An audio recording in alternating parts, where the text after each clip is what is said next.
Iyi ni Hot News ukomeje gutega amatwi hano kuri Hot News, wowe icyo tugusaba ni ugukanda subscribe kugira ngo amakuru tugenda dushyiraho ajye akugeraho mu buryo bukoroheye. Mu minsi yashize nibwo twaje gutangaza urupfu rwa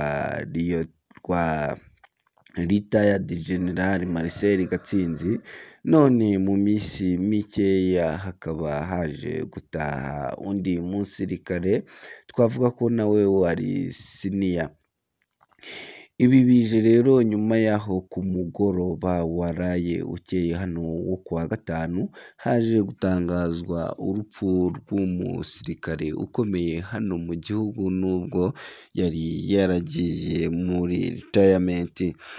Twavuga ko rero ari inkuru y'incamugongo yaje kugera ku kinyamakuru cyangwa se mu binyamakuru ku isaha y'isaa tatu, dore ko aribwo yaje gutangazwa ko uyu nyakwigendera yaba amaze gushyiramo umwuka, dore ko yari yaragiye kwivuza mu gihugu cya Isirayeli.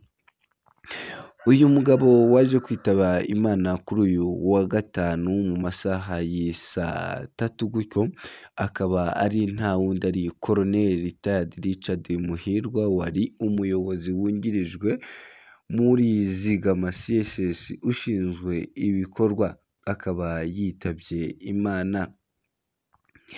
Inkuru y'urupfu rwa Colonel Muhirwa yamenyekanye ku mugoroba wo kuri uyu wa gatanu tariki ya 24 Werurwe 2023, dore ko uyu mugabo yari yaragiye kwivuza mu gihugu cya Isirayeli mu mujyi wa Tel Aviv, dore ko yari ahamaze n'iminsi.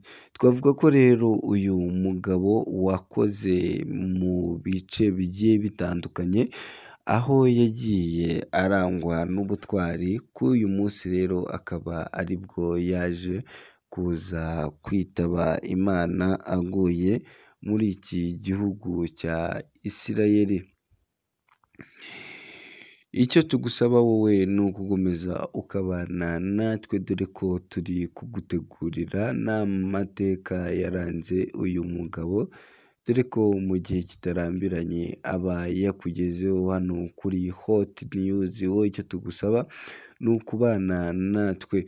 Mu yandi makuru, umuvugizi wa guverinoma wungirije Mukurarinda yagize byinshi atangaza ku ifungurwa rya Rusesabagina. Twavuga ko rero iyi nkuru ya Rusesabagina yaje gusakara ku munsi w'ejo, ubwo byazaga kujya hanze ko Perezida wa Repubulika yabahaye imbabazi. Twavuga ko ari igikorwa cyatunguye abantu ku munsi w'ejo, dore ko ariko nubwo byari bimaze igihe bihwihwiswa ko bano bombi bashobora kuza kubabarirwa. Umuvugizi wungirije wa guverinoma y'u Rwanda Mukurarinda Ale yagaragaje ko kuba Paul Rusesabagina na Nsabimana Callixte bakunze kwita Sankara na bagenzi be bahawe imbabazi na Perezida wa Repubulika, ariko ari ibintu bisanzwe. Yabigarutseho mu kiganiro yahaye RBA, agaragaza ko abantu badakwiye gutangazwa nuko abo barekuwe kandi ari ibintu bisanzwe bikorwa mu Rwanda. Mukurarinda yagaragaje ko Rusesabagina yahawe imbabazi na Perezida wa Repubulika nyuma y'amezi 6 yanditse inyandiko isaba imbabazi kandi anicuza ibyo yakoze, bikagira ingaruka ku baturage b'u Rwanda. Yagaragaje ko nta gitutu cyabayeho ngo u Rwanda rube rwarekura Rusesabagina, ahubwo ko byanyuze mu nzira z'ibiganiro. Yagize ati abantu baraza kubifata uko bashaka. Ushaka kubonamo igitutu byanze bikunze azakibonamo.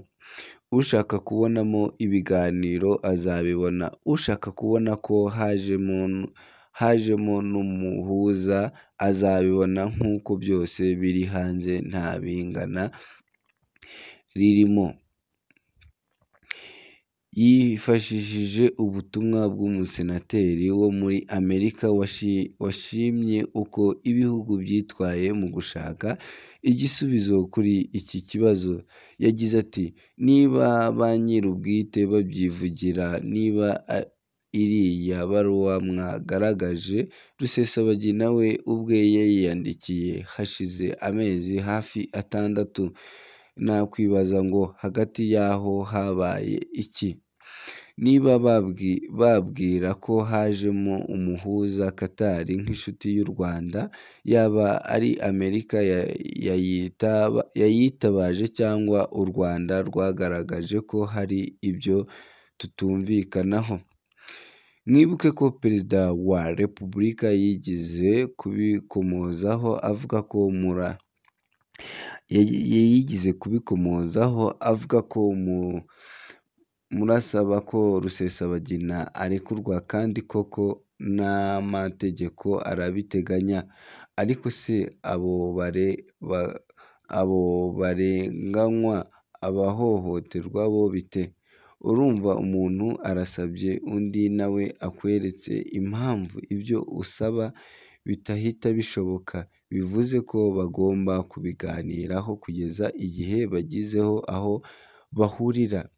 Yagaragaje ko kandi irekurwa rya Rusesabagina ryakurikije amategeko kuko nawe ubwe yabanje kwandika asaba imbabazi kandi ari ibintu bisanzwe bikorwa.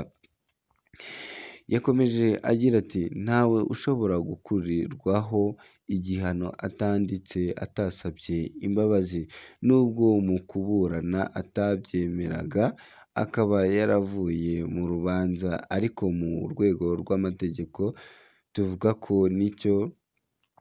niyo wagera mu rukiko rw'ikirenga warahereye hasi uhakana, ntabwo bigukuriraho uburenganzira bwawe ufite. Amategeko aguha yo kuvuga uti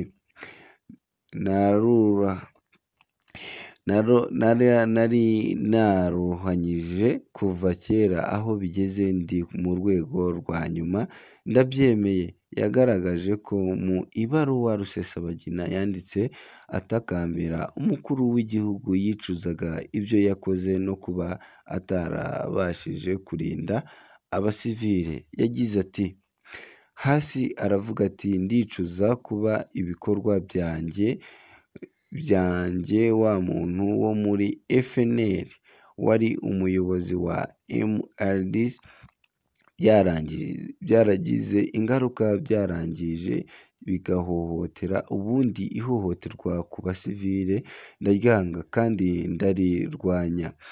Ihohoterwa mu nyungu za politike ndarirwanya. Akongera akavuga ndicuza kuba iryo hohoterwa ndwanya ntarabashije kumvisha abo twakoranaga ko ari wo murongo bagombaga kugenderaho.